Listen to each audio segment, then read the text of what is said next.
You know, the Dave Ramsey show benefits a lot of people for different reasons, right? They obviously provide value, but when it comes to relationships and what their expectations are for men versus modern women, you see that they're incredibly biased.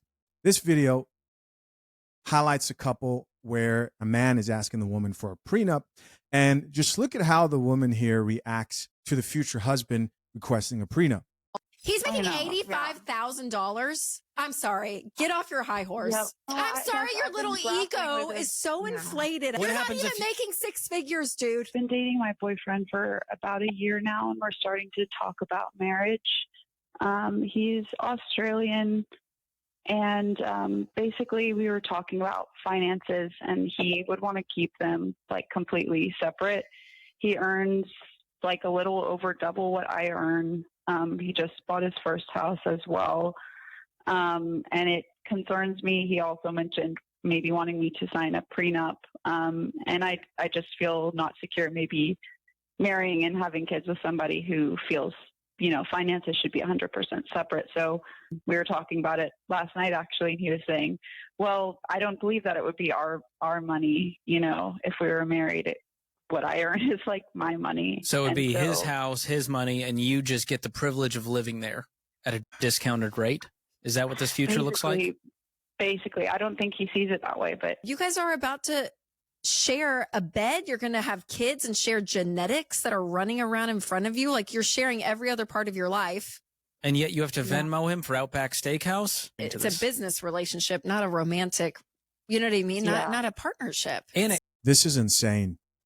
What does them wanting to have children together have to do with him wanting to keep finances separate? More importantly, him wanting a prenuptial agreement. I mean, she's saying you guys are going to share a bed together. What does that have to do with anything? Never, gentlemen, never. I don't care if it's Dave Ramsey's show or anybody else. Never allow anybody else. Once your mind is made up and you know what you want out of life and value, don't allow emotional reactions or opinions of other people to steer you away from that and to get in the way of the logic you've placed behind the reason for your decisions. We don't know if this guy is entering a second marriage. We don't know any of that. We don't know what the prenup says. We don't know. It's up for negotiation. No one can enter a prenup without agreeing to the terms of that prenuptial agreement. But things get a lot worse. It causes financial infidelity down the line because you have no say or transparency into what he's doing with money. Mm-hmm. He could have a spending addiction that you're totally unaware of because you don't see the account. You don't have access to the account. Is he bringing in a lot of money? Does he have like millions of dollars in an account that he's bringing in? No, he's making about 85. And he works. Okay, all right. Hold on. Can we? I thought this guy was like a multimillionaire. I know. This is when the female host down there starts laughing at him for not being a millionaire and for asking for a prenuptial agreement. I mean, sure, he's not a millionaire, but he's in the top 12% of earners. That's still the top 12%. And there's no reason to justify this any other way than the fact that he wants to enter the type of marriage where his money is his money, your money is your money, and maybe they can have a bank account that can represent their community assets, right? Their community finances. And you're allowed to do that. Another thing to keep in mind here is people get prenups for more than just asset protection. They also can get prenups for debt protection, the debt acquired during the marriage. Imagine going through a divorce and ending up responsible for your wife's debt. Do not let these chicks shame you, bro. And men like this who are just, following along. Wait, I thought he was making like I thought he was a surgeon. I thought he was making $500,000 to $600,000, and you're like, I'm making $150,000. I don't know. He's making $85,000. I'm sorry. Get off your high horse. Yep. I can't. Oh, I can't. Well, I'm like, I'm sorry. Your little ego is so inflated at 85. Like 85 is great. Listen, it's like, great. Hey, babe, let me handle it. I'm the breadwinner here. So now they go off making fun of this guy for earning more than the average American is earning. If they're laughing at this man who's in the top 12% roughly, how do you think they'll treat a man who is an average earner, which is most of men out here? The Coffee Pot is backed by fathershaverights.com. the ultimate prenup prep guide for men who value marriage in our modern day. Future husbands, the divorce industry makes billions when men walk into a lawyer's office unprepared. Don't let the system profit from your ignorance. My step-by-step guide at fathershaverights.com, created with expert attorneys James Sexton and the lead attorney, hands you the questions, checklists, and strategy to walk in 10 steps ahead, and it costs only a couple of coffee dates. Click the link pinned to the top of the comment section, secure your future, and join the hundreds of men preparing their marriages the right way. Like this idea that you can't choose the expectations and boundaries within your relationship, how you want to handle things, and you are indebted to making sure that if you have a woman who you plan to marry, that you have to split everything down the middle, is old-time thinking. Things have changed, and the shaming tactics are not going to work any longer for a lot of men today. You know what? What You're happens not even if making six figures, dude? Like, what happens if you make more than him? Then do you get control of the board? Well, that's been a lot of my issue, because I've told him, if this is how we entered a marriage, at some point, because of some other circumstances, I could see maybe in the future I may earn more. His job is very physical. If he loses it, that's kind of it's going to be an issue. And if I do earn more later on and you have an issue, I'm going to feel like, well, I hope you figure it out, because that's how you treated me. And that's not the mindset I'm wanting to go into. Either way, the relationship is ruined. And you're already going into scorekeeping. Like even that scenario. And you're not even married yet. You know what I mean? Crazy. How do you guys think they would react if a woman wanted to sign a prenuptial agreement and she was with a man who she felt wasn't that financially responsible? See, they put everything on him. How do you know he has a spending problem? Obviously, the man is able to buy a house, and his trajectory is going to most likely go up. When men get married, they tend to make more money. Let's read a few comments here. Top comment here reads, so we're salary shaming now? Here's somebody else who says, this is why I can't watch Ramsey. They pretend like men aren't getting destroyed by divorce. Oh, man, I love this comment so much. I think this is like one of the issues. I've seen this over and over again. There's a particular show with a particular guy who's just so biased when it comes to how he deals with like callers that call in, men versus women. Somebody else who says, maybe treat your wife better if you don't want a divorce. This is like the average Dave Ramsey female viewer.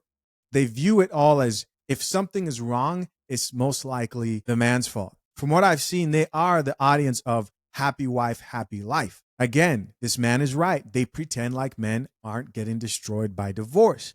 This is the same type of like, they'll term themselves as conservatives. I reacted to a chick not too long ago who was getting online saying, oh, I believe a man should provide and do this and do that and do that. And when she was asked, well, what should women do? What about all these women who don't have any of the characteristics that maybe their grandparents had, because those are the relationships that they admire?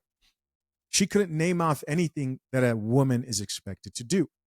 No authority for you, just expectations. This next comment here says, he's in the wrong, but Rachel's libtard feminists really came out here. How is he in the wrong? How is he in the wrong? This commenter here says, why is he wrong for wanting to protect himself and everything he's worked for? This person who says it's 85K, not 85 million. No one is coming for his money. So this is the huge thing, right? If no one is coming for his money, if it doesn't matter, then why are you tripping about it? Because to people who it really doesn't matter, then they wouldn't be making a big deal out of it. Somebody else here says you don't need to make six figures to want to protect your money and your properties. You do not. You do not. Guys, you can protect that house. Yes, they won't like it, but you can. And I understand, like the average probably Dave Ramsey listener doesn't think like that, but millennials do.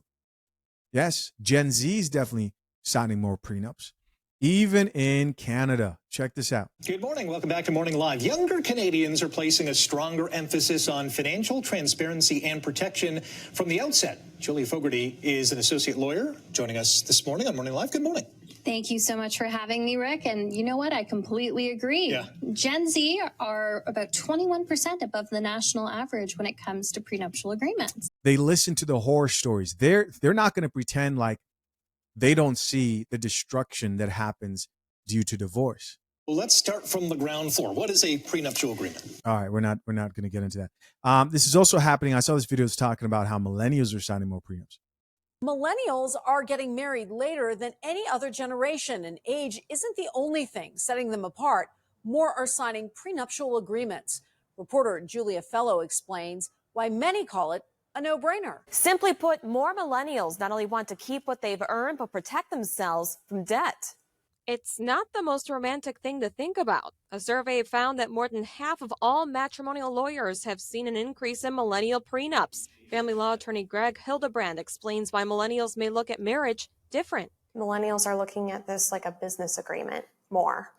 I think so. I think they're more savvy. They can see maybe what has happened with their older family members, aunts, uncles, parents, and maybe the conflict that occurred. Hildebrand says the biggest reason millennials call him is to make crystal clear who pays off the debt.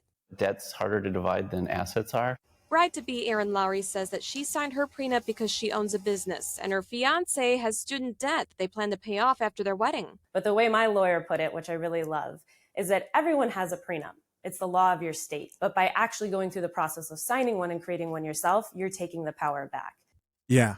Listen, more and more people are not falling for getting involved, if they value marriage, of course, without protecting themselves in some form or fashion. And don't allow any amount of shaming coming from people laughing at you for being in the top 12% of earners to convince you that somehow because you marry somebody, you decide that you owe them half of your house. Somebody else who says, LOL, look how the woman reacts. Somebody responded back to that and says, facts is hilarious. Somebody else who says, have you seen the tantrum that Dave Ramsey throws? I guess he also, I got to check out more videos of him going off on people for getting prenups. Somebody else who says, just because he makes $80K doesn't mean he doesn't have assets. And of course, people responded back to that, like this person who says he owns a home. So if she divorces him, there goes the house. Another person who says, for some reason, people overlook the fact that he bought a house on that $80K. He probably lives in a low cost of living area and is doing very well for himself. Here's somebody else who says, doesn't matter. He is protecting his money. He's 100% right, prenup.